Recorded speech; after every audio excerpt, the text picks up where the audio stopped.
Yeah. Well, speaking of the nicest guys in comedy, and just before I let you go, I got to ask you about Kevin Brennan, Mr. Warmth.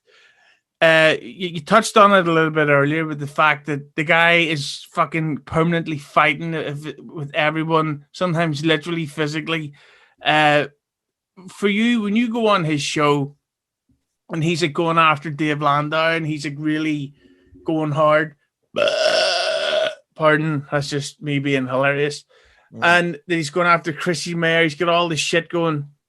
When you're on the show and it's like minute 47 and he's still calling Dave Landau, calling him a dickhead and all this shit, what's going through your head during times like that? Well, Kevin has his little beefs with people, and the fact of the matter is I like Lando. I've known him my whole comedy career. He's from Michigan. I'm from Ohio. We would see each other on the road a lot. So I'm in a difficult position because I can't take all of Kevin's beefs. Some of them I'll agree with. Like, I think Neil's kind of a douche. Leslie Jones is kind of she's a little disturbed. I'm not a fan of Whitney Cummings. So, I mean, there's people I don't like, but I'm not cucking out when I say I like Dave Landau. It's not cucking out. He's a friend. I'm not going to just beef with the guy for, people's entertainment. I'm like, Kevin has a problem with him, and his whole situation that happened on Jim and Sam escalated. And by the way, I think the whole thing could have been fixed, but I don't know. It's just one of those things that you got to let Kevin be Kevin, and that's what he does. And, unfortunately, comics have peeled away from me just because I'm friends with Kevin and I do a show. So, but then again, I don't really want those people in my life either. It's like, just like, again, like you were talking about Cumia. I go on Cumia's show. Like, I know what you're all about. Social climbers, these, like, I could say Chrissy's like I remember I did one of her Instagram lives. Like, this was back in the lockdown. She referred to social climbing, and networking is very important to her. And I go, okay, well, I know what you're all about. Social climbing. You want to get ahead no matter how, or no matter what. So, But I gotta be honest with you though, with Brennan versus Landau. I mean, yeah, it was kind of a weird way for him to leave the Cumia show, but like you can't really bash a guy for taking like options if it's a step up. Like if it's more money for a bigger audience, like I would do the fucking Amy Schumer podcast if that thing asked me to. Yeah, no, dude, he got an opportunity, man. I mean, that guy, Lando's been a road dude. He's been busting his ass. He's got a family, and he works his ass off, and he had the opportunity to go on a bigger show. It is. The guy's younger in age, where Anthony's getting older, and he's not real unsure where he's going with South Carolina and the network. So, yeah, it was an opportunity that presented itself. I think Dave, just basically, this is not what he told me, but if you were to check the boxes, it all made sense for his situation. So it's kind of a no-brainer situation. I'm sure he's very grateful that Anthony helped him. And, he's well aware that it opened up doors for him and got him the Crowder job. So, but again, like Tim Dillon, who's making $14,000 a month on his Patreon. The reason why he's making $14,000 because Joe Rogan gave him an opportunity and he presented itself and he killed it.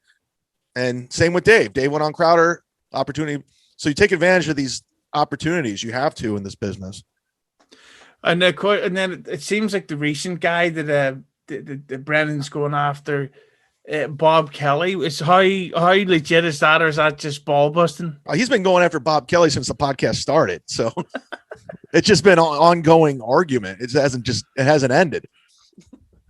But what the fuck? I don't understand, because I interviewed Bob Kelly about a year or two ago, and it was, I think that the legal term for it is fucking disaster, because he hadn't eaten yet, which is ironic because I thought that's all he ever fucking did, and he was pissed off and hungry, and he kept talking about, dude, I haven't had my eggs yet, and I just thought, like, what the fuck is the problem? Like, who are you trying to fight? And then with someone like Brennan and Bob Kelly, it's like, this is Rocky and Apollo Creed. Yeah, I mean, whatever analogy you want to use, go ahead. But I don't know. I mean, it's just they're those old. They've been in the game for a long time. They're just comics. They've seen it all. They've done it all. And but I think both of them are aware of the entertainment value. Like when they fight, I think they're both in tune with. Oh, people are gonna love this. People love the drama, and that's what they bring, drama. Who do you think might be next on Brennan's shit list? I don't know. I don't know. I mean, we're doing a pod. As soon as I get off this, I'm going to do Misery Loves Company with, and we're having Florentine on, and who knows? That's the beauty of Brennan, because I don't ask questions, and I don't know what's going to present itself or who's going to be on half of the time. I just let Kevin be Kevin, and that's why I'm still around. It's just because I always make it known it's your podcast. Do whatever you want. I think that's where Brian McCarthy kind of fucked up. He thought it was his, and he was the star, and that's that's you gotta let Kevin be Kevin, and that's what it is. And I think it's funny. And here's the thing: Kevin's fans they've fucking been great to me. Like most of them, my Patreon's at an all-time high. They bought me a bike. It's just like they're good to me. So I'm very loyal to Kevin. I mean, he helped me out, so I try to pay it forward. I just love the fact that with Louis C.K. when he went through all the shit he went through, and he came back on tour, and he thought, who I should bring with me and spend a lot of time with traveling? Kevin fucking Brennan. That'll be nice.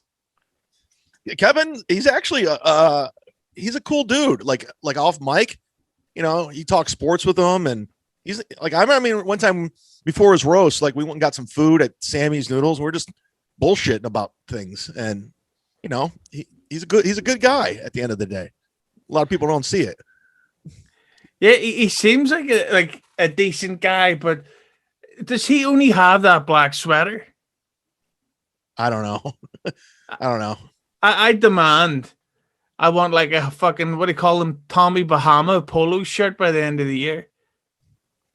That could be the new Hawaiian Brennan. Let's get it going. Let's go viral. Pitch it to him. I'll try to.